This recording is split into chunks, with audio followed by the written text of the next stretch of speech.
Hello tout le monde. Si vous ne me connaissez pas, bienvenue et enchantée. Et si vous me connaissez, bon retour.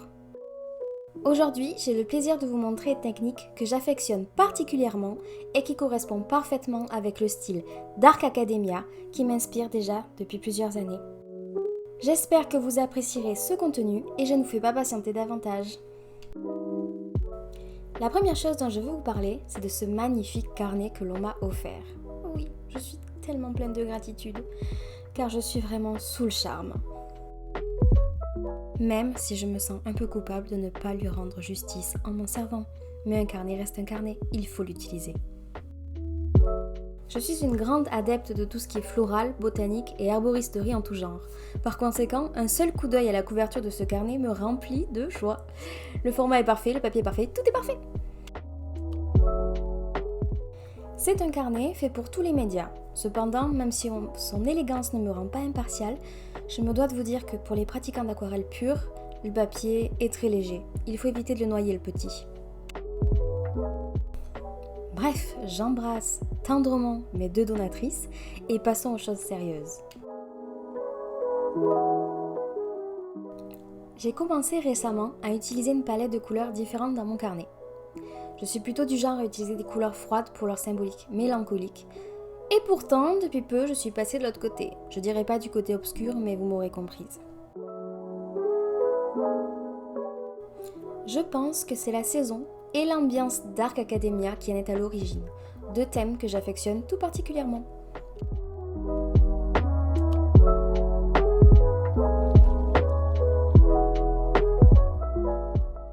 En parlant de la saison, je m'excuse pour l'éclairage. Même en ajoutant une lumière artificielle, la lumière ambiante reste très automnale et changeante. Je ne la contrôle pas vraiment et je m'en excuse. Mais bon, qu'on se le dise, ça ne me déplaît pas, je suis une vampire après tout. En revanche, c'est plutôt cocasse pour filmer et montrer mes chefs-d'œuvre. J'ai même déjà pensé à faire une vidéo de séance de croquis à la lumière d'une bougie, oui, c'est une idée lumineuse. Un moment détente à partager entre fantômes de l'opéra. Faut éviter de me laisser avoir ce genre d'idée farfelue qui pourrait, ma foi, me coûter la vue. Mais que suis-je face à la tentation de l'esthétique ?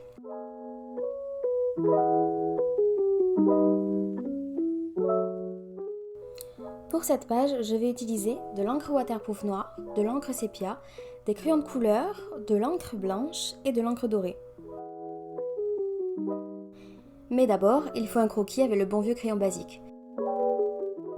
Comme je le disais dans l'intro, j'ai récemment testé une technique dans mes carnets mixant plusieurs médiums différents. Je ne suis pas encore une experte, loin de là, et comme pour toute technique, il faut du temps avant de la perfectionner. Mais le temps, il faut le trouver, n'est-ce pas ? J'ai fait l'acquisition de Polychromos, des crayons de couleur, il y a quelques mois, mais je ne m'étais pas encore exercée avec eux.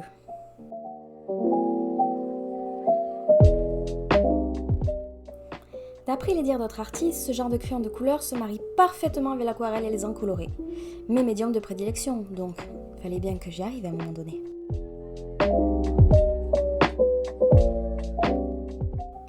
Malheureusement, lorsque je les ai reçus, le carnet qui était en cours ne me permettait pas une utilisation optimale de ces crayons. Le papier de ce carnet était à gros grains et le rendu était vraiment pas top. Préférez des papiers lisses pour les crayons pour que ça glisse, j'ai osé faire ça. C'est le cas dans ce carnet et ma foi ça change tout.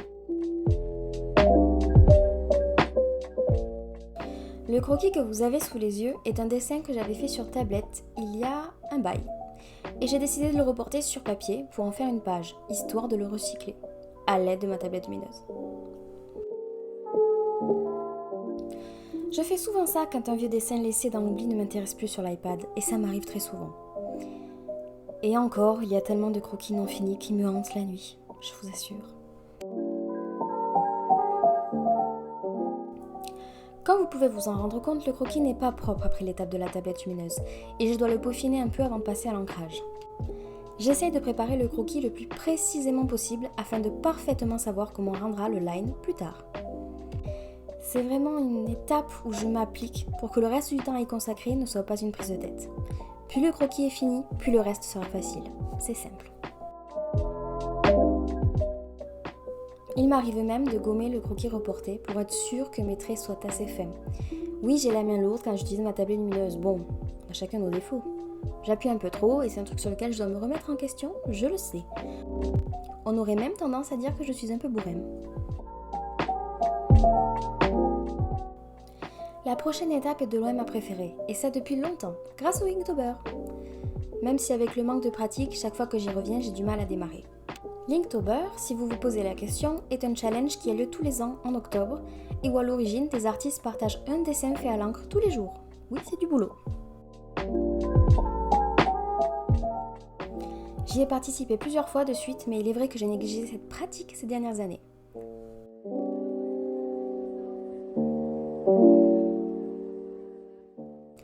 C'est un challenge qui demande énormément de temps et d'énergie et quand on a d'autres projets en cours, c'est très dur de s'y tenir. Quoi qu'il en soit, c'est grâce à ce challenge que j'ai découvert ma passion pour l'ancrage traditionnel et surtout la plume. C'est aussi grâce à ce challenge que je me suis rendu compte à quel point j'affectionnais le dessin de cheveux, chacun son truc après tout. Ne me jugez pas.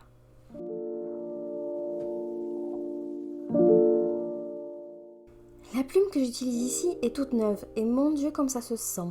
Celles que j'avais avant n'étaient plus toutes jeunes et malgré un entretien récurrent, elles avaient fait leur temps. Celle-ci vient d'un kit pour amateurs de manga avec 3 plumes de tailles différentes. Après les avoir utilisées quelques fois, je les trouve tout simplement parfaites, flexibles, fines, tout ce que j'aime. L'usage de la plume demande un peu d'entraînement pour acquérir en précision, et je dirais même un peu d'échauffement. Il n'est pas rare que je garde une feuille volante durant l'ancrage pour exercer mon poignet. Parce que ce n'est pas vraiment la main qui travaille quand on utilise une plume, mais bien le poignet. Le mouvement ne monte pas jusqu'à l'épaule comme il pourrait quand on fait une séance de croquis. Mais dans les deux cas, un petit warm-up ne fait jamais de mal, surtout si vous avez tendance à stresser à cette étape. Ça peut paraître redondant de repasser sur ses propres traits, et pourtant il y aura toujours de petites différences. On n'est pas des imprimantes, même si des fois cette envie me traverse l'esprit, très régulièrement je dois l'avouer.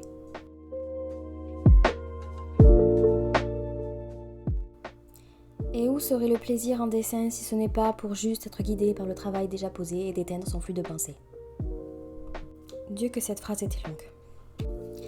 Bien sûr, il ne faut pas complètement lâcher les contrôles, ou votre dessin ressemblera très vite à du Picasso. Et on ne veut pas ça, hein? Non, pas bien. En plus, c'est un méchant gars, monsieur.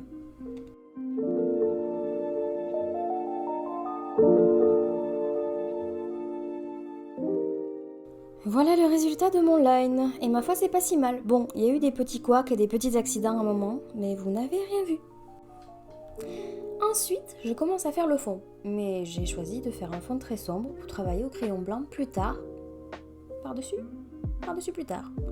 Pour cela, j'utilise un mélange avec une encre gris de tourterelle et l'encre magique noire intense de Winsor & Newton. Ces deux nuances vont bien ensemble, elles donnent un contraste chaud-froid que j'adore.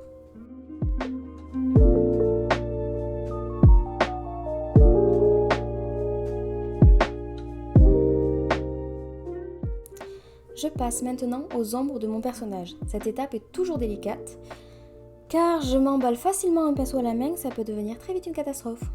C'est pour ça que j'essaye de ne pas faire une étape trop rapidement. Je commence avec un pinceau moyen, pour terminer un pinceau plus fin. Vous l'avez senti mon accent? Ça m'aide pour me contrôler. Avec un pinceau plus petit, je suis bien obligée de ne pas me précipiter, n'est-ce pas?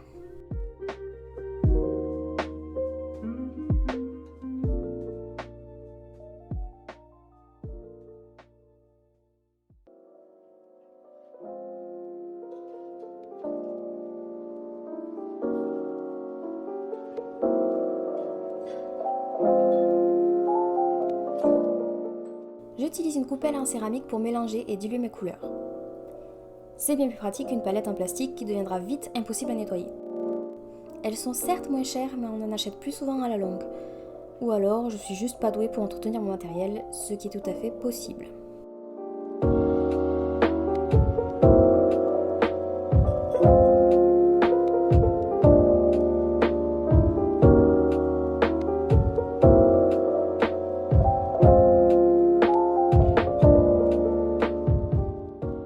Bien entendu, c'était prévisible, je m'attarde toujours sur les cheveux.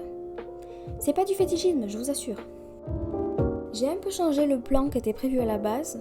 Je voulais faire une brune ou une blonde et au final, elle a eu les cheveux violets, la pauvre dame. Pour votre information, la nuance que j'ai utilisée pour les cheveux, c'est gris de Payne. Je sais pas si ça se dit comme ça. C'est comme ça que je le lis. Mais plus tard, je vais quand même faire une petite couche de marron pour assombrir le tout. Parce que le petit violet là, il n'est pas facile à assombrir.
Costume ou la robe de la dame, je suis allée dans la facilité. J'ai repris l'encre noire intense de Winsor & Newton qui, une fois diluée, a des reflets bleutés, voire marronnés.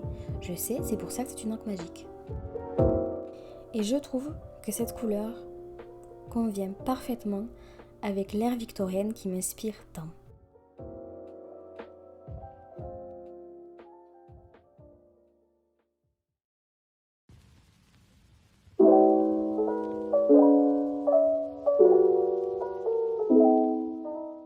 L'une des dernières étapes concerne les crayons de couleur. Je m'en sers pour ajouter des détails supplémentaires ainsi que pour ajouter de la matière à mes surfaces colorées. Pour cela, mes crayons ont besoin d'être bien aiguisés. Je m'attarde surtout sur les cheveux, ma partie préférée, vous l'aurez compris.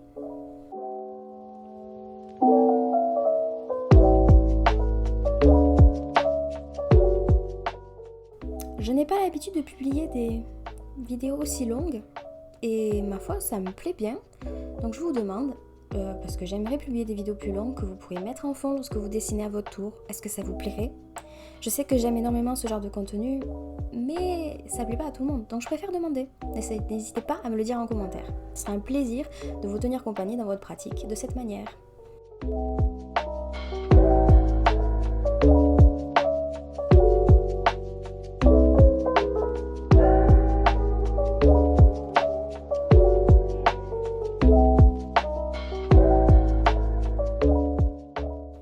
Pour les papillons bleus, j'ai utilisé une de mes aquarelles que j'avais à côté de moi lorsque je travaillais, qui est d'une espèce de bleu pastel, mais il n'y a pas vraiment de couleur attribuée puisque c'est une palette dite vintage pastel. Donc je ne pourrais pas vous donner d'autres références, mais j'essaierai de le marquer dans la description.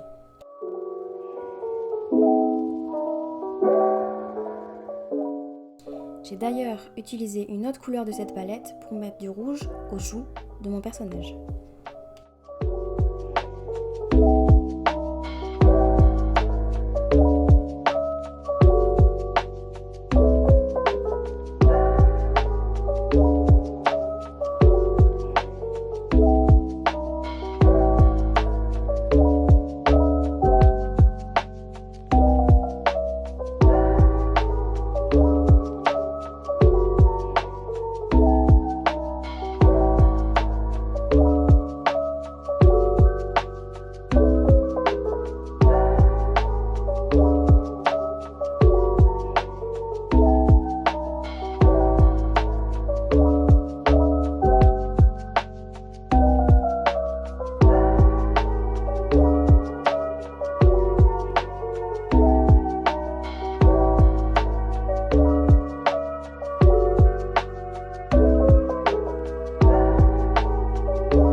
enfin, la touche de doré.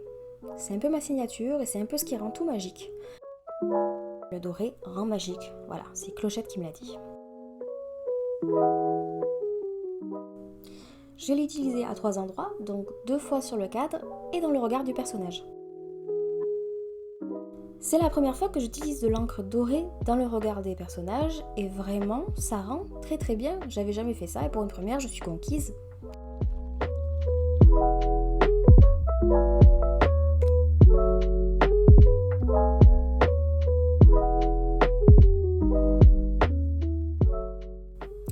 Et voilà, j'arrive à la fin de la vidéo et comme je vous le disais, elle est plutôt longue.